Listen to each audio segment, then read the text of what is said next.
Hello and welcome to this edition of Represent NYC on Manhattan Neighborhood Network.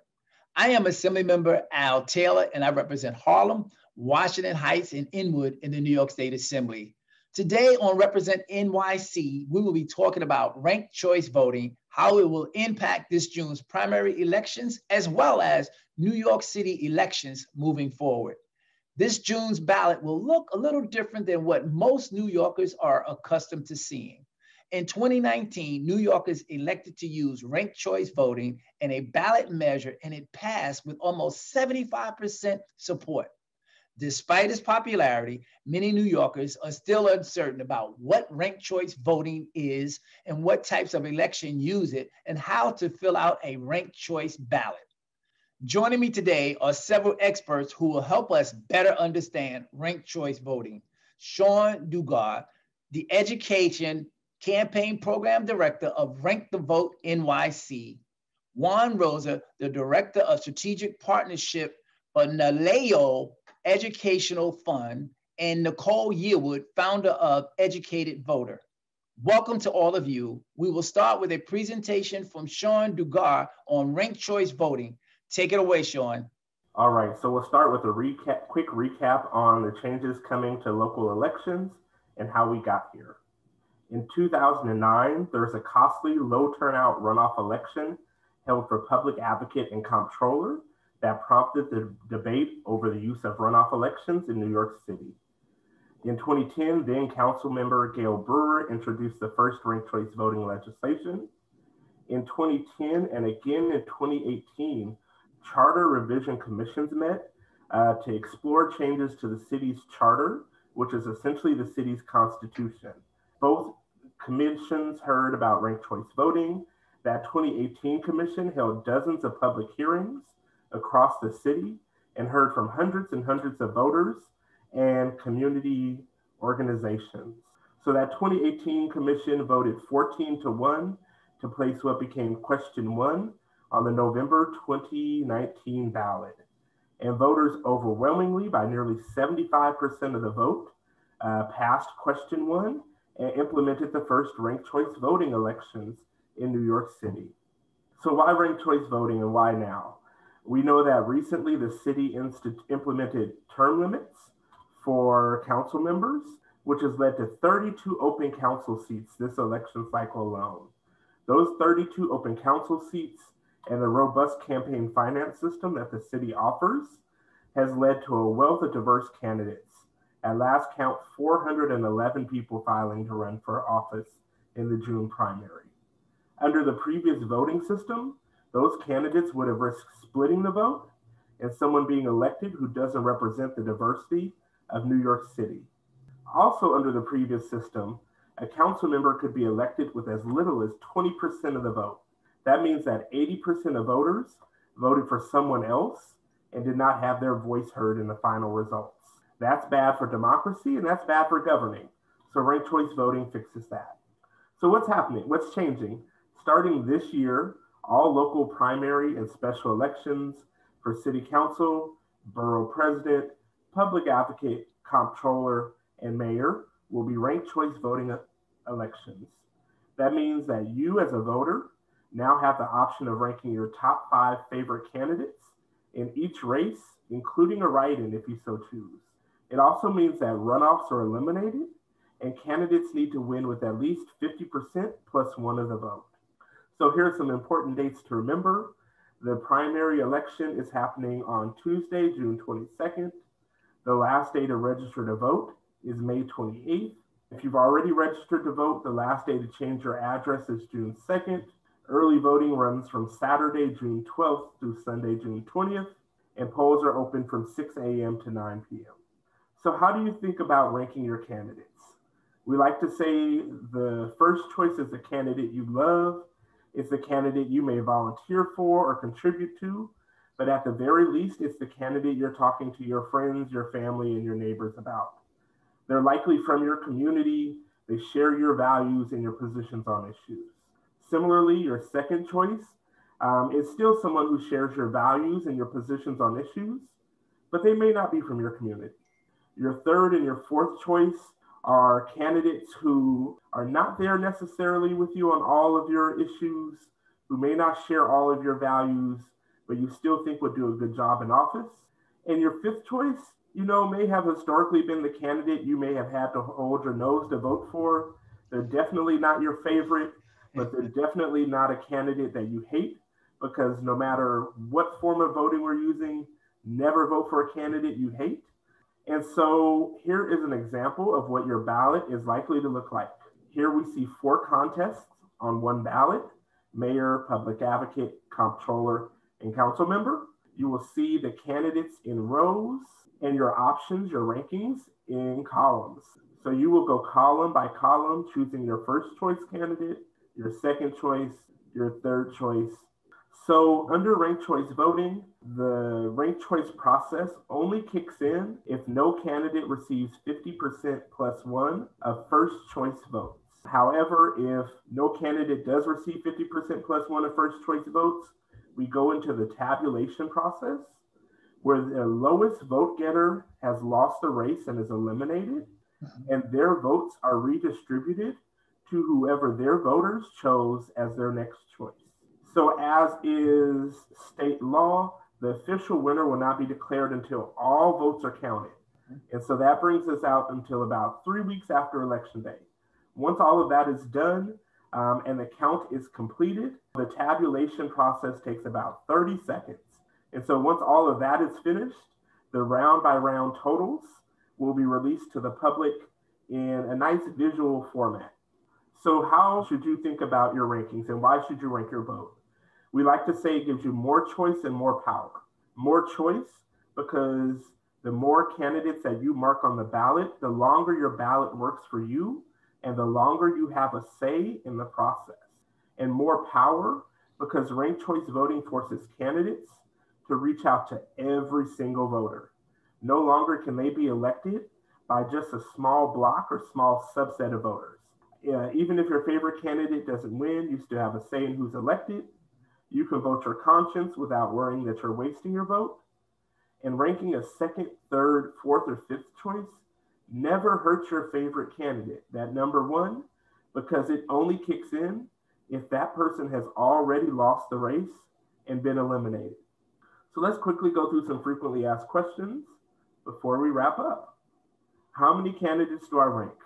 You can rank up to 5 candidates or as few as you like. Do I have to use all 5 rankings? No. Your vote will still count if you only rank 1 candidate or a few. Can I rank a candidate more than once? This is important. Ranking a candidate more than once does not help them.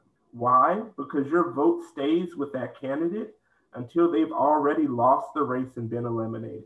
With that, Assemblymember, I will hand it back over to you. Thank you so much. I appreciate that. I have a question for Nicole. Again, thank you, Sean. Nicole, how are you informing voters ahead of the election, and what strategies are you using, or your organization using, to avoid confusion? So thank you so much for that question. And Sean, that was a great presentation as always. I'm actually consulting with Rank the Vote NYC. I've been conducting presentations since February on ranked choice voting.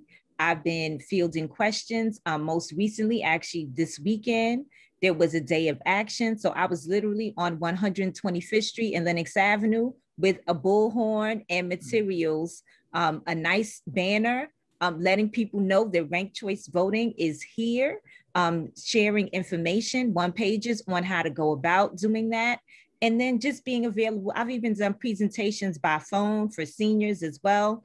A lot of people are familiar with my work around the census.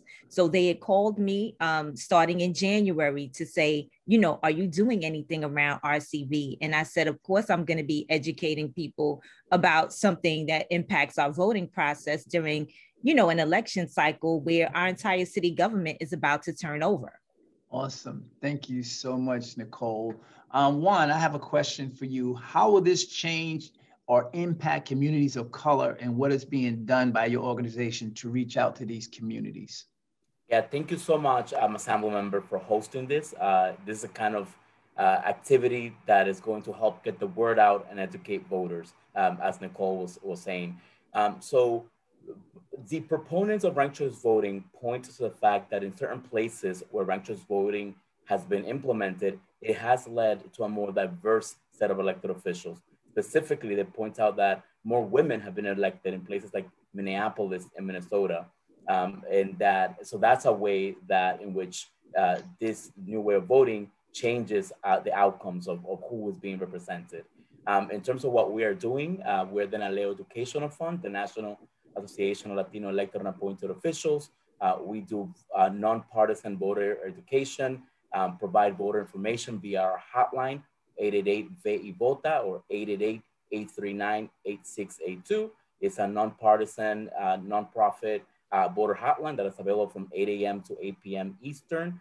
And their voters can call and ask any questions about any procedures dealing with elections, from registering to vote to filing for the absentee voting ballot. We, similar to what Nicole was saying and what Sean has been doing, we're going out and meeting people where they are. We're doing a lot of it virtually, but we're still meeting people where they are. We're working with schools, we're working with parents associations, we're working with the DOE itself through their parent university. We are working with faith groups. We've done a lot of great work with Faith in New York, for example. So we're trying to reach people where they are in order to educate more ambassadors on ranked choice voting, people who can answer questions from their neighbors, from their family members, from the members of their parish or their church. So similar to Nicole, that's what we're doing. We're taking the message to where people are. And we think that that's the best way. Instead of bringing people to where we are, we take the message to where they are. How will this affect election campaigning, in your opinion? Again, proponents of ranked choice voting say that the ranked choice voting campaigning is more positive, is less negative. You're not running just against someone. In many chances, we've seen in this election cycle alone, there are several groups and several elected officials. For example, I think of Senator Gustavo Rivera, who endorsed two people, his number one choice and his number two choice. And a lot of groups, a lot of labor unions included, are doing that. They're saying it's not all against one or all for one. We have choices, and these are some of your choices. I appreciate that. So I just want to go back to Sean and say, Sean, what are the pros and cons of this? I saw the layout. I'm that prime voter. I've been voting for how many ever years. I'm that person. And I just know Mr. Magoo, and he's my favorite. What's all this other stuff here? What are the pros and cons here? Talk me through that when I'm sitting at the table with my absentee ballot. Well, if you remember the old community school boards, those are ranked choice voting elections. So ranked choice voting isn't as new to New York voters as we like to think it is, but definitely ranked choice voting allows you to have a say in the process and in the results. Again, I mentioned earlier in the training that under the previous system, a city council member could be elected with as little as 20% of the vote. And that's because those 80% of others may have voted for multiple candidates or voted for many other candidates. And so once their candidate doesn't win, they've lost their say in the process. And so ranked choice voting allows for us to continue to have a greater say in who's elected and more of a voice just in the process altogether. Something else Juan hinted at is that ranked choice voting changes how candidates campaign and forces them to talk more about issues and less of the campaign be about the sparkle and dazzle of the candidate. And so that creates a more informed electorate because they're hearing from their council member or potential future council member about the issues. Awesome. Thank you so much, Sean. I want to go to Nicole. And Nicole, what would you say to those that when you're standing out there with that blowhorn, and you're talking and say, well, none of these people are going to do anything. And I don't know why I need to cast my vote. There are some that would say, well, you get 5 opportunities to choose. How would you respond to those folks? So, and that was actually a very real situation on 125th Street and Malcolm X Boulevard. You know, what I said to them is that, listen, one of these people is going to be elected to represent you, right? And so, you know, I tell people, listen, you don't have to rank up to 5.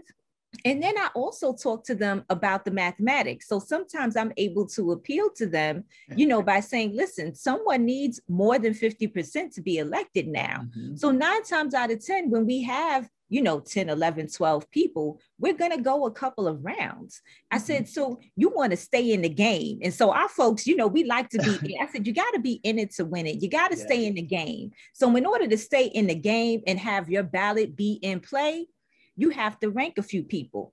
I also tell them, listen, if you absolutely don't like someone, don't ever vote for someone you don't like.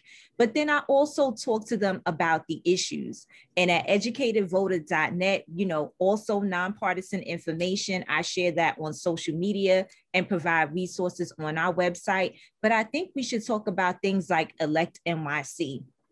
I'm encouraging people to also, look for NYC Votes Voter Guide and look at the issues, because I think a lot of times in New York, we're used to like having that emotional connection to a particular candidate. Like, this is my guy. I know them for a long time. I really like them. And so I say, well, let's expand that universe where you might have that favorite person, because there's some people who don't like anyone. But look at where they stand on the issues important to you.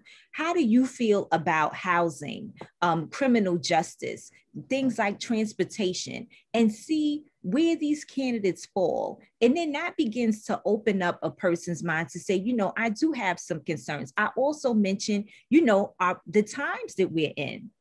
Our most recent election, how important our elected officials are and the types of decisions they can make that impact our lives every day. Well, thank you so much, Nicole. And as we prepare to close, I have a one out the door question for all of you all. In light of the recent presidential election and the volume of people that have come out, how do you get the voters to turn out and turn up like they did in the presidential? How do you get them here under this new ranked choice voting? Is there a rush to come to the door, or the apathy level is at the ground and we still have to work on that part? Just give me some departing words, if you would. I'll start with you, Nicole. So we at NALEO Educational Fund say that if voters are informed, if you inform voters, if you take the information to where they are in a clear way, in a concise way, no dramatics, people will start coming out. So our number one goal is to be there for voters with clear, timely, accurate information that appeals to their reason, that appeals to their self-interest, that appeals to their sense of community, and then we go from there. So we think that in order for us to fight back apathy, we can't attack people. We have to inform people and empower people with the tools to make their own decisions. And that's what we're about at the NALEO Educational Fund. And I'm so happy to be surrounded by people and organizations like Rank the Vote, NYC, and educatedvoter.net that really also personify that mission. Thank you. Awesome. Thank you, Juan. I appreciate that. Sean, same question. So we're really focused on reaching voters where they are. This last weekend, we held a weekend of action. We reached 115,000 New York voters over the course of one weekend by being on street corners, being at subway stops, being at green markets and at food pantries, presenting in churches, and having phone calls and text messages made to new voters, to those folks who need a little extra push in order to get out to the polls. And so we're going to continue to be doing that all the way up to Election Day.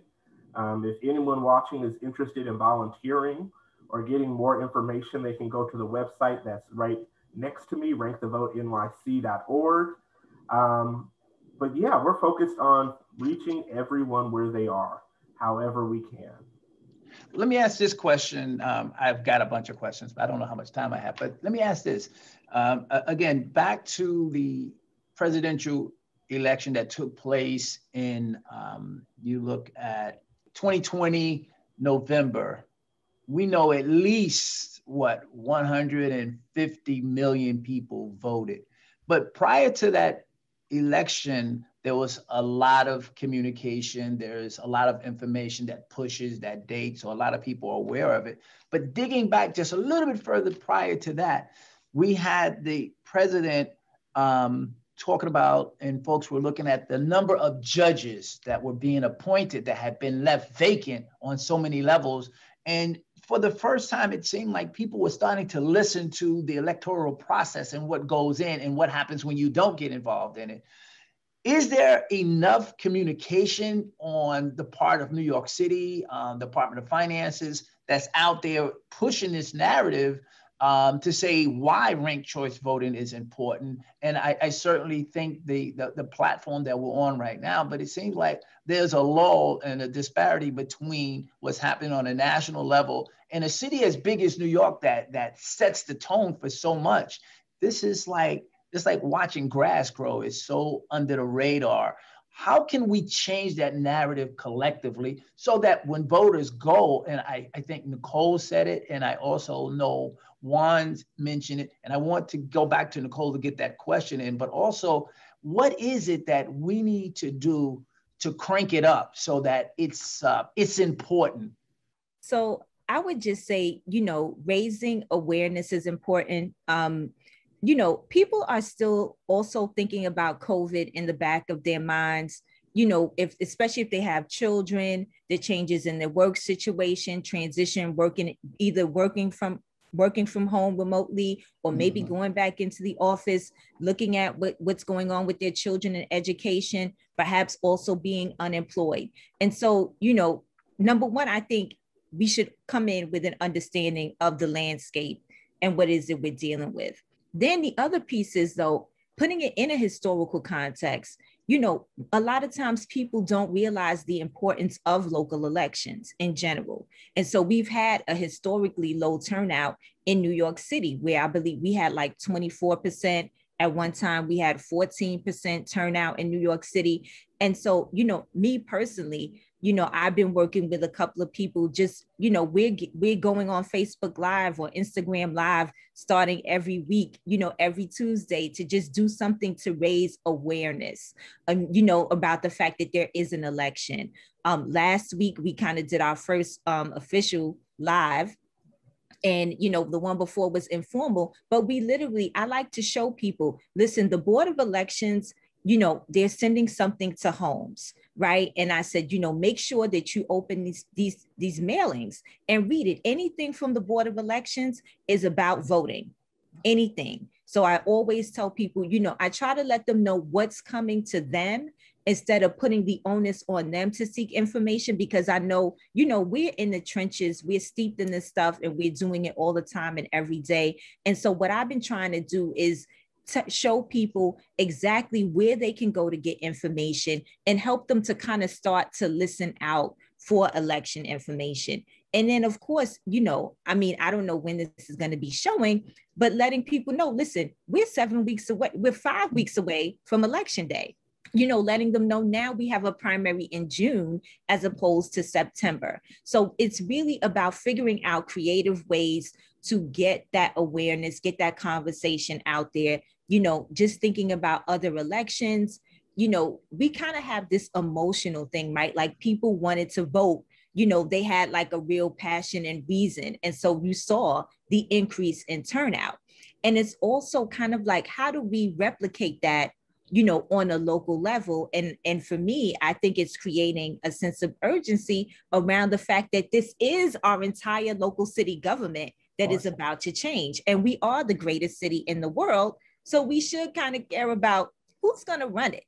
It's just reminding them that we need a strong leader to run the city to help us recover from COVID-19. Awesome. Thank you so much. Sean, I'll give you that last answer to that question you were getting ready to answer a moment ago, please. Definitely. So I'll say, just in terms of the city response, some folks may not know the mayor just announced recently $15 million for ranked choice voting education. And so you're going to see from the city, I think the ads actually start this week, television ads, radio ads, streaming music ads, bus shelters, subway ads, grocery bags, literally everywhere you look from the city will be ranked choice voting education. So we're really excited to see that kicking off. And right now it's about the time that folks really start paying attention to elections.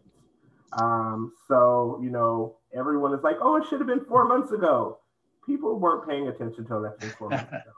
Folks are just starting to. And so we're starting to see that increase in activity on our end as well.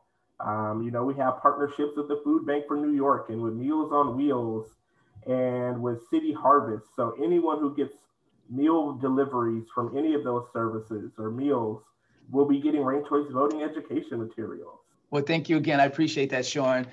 Sean Dugar, Education Campaign Program Director of Rank the Vote NYC. And as my brother Juan Rosa, the Director of Strategic Partnership for NALEO Educational Fund, said, meet them where they're at. This game changes when we can talk to the person next door on the line or across the fence, because people don't want to come out because they still have fear. And I certainly want to thank Nicole Yearwood, founder of Educated Voter, for making this happen. Unfortunately, it's time for us to wrap up. This has been such a great discussion. I really want to thank my guests today. On behalf of all the residents of New York City, we greatly appreciate your time, insight, and dedication. Thank you for watching Represent NYC on the Manhattan Neighborhood Network. Stay safe out there.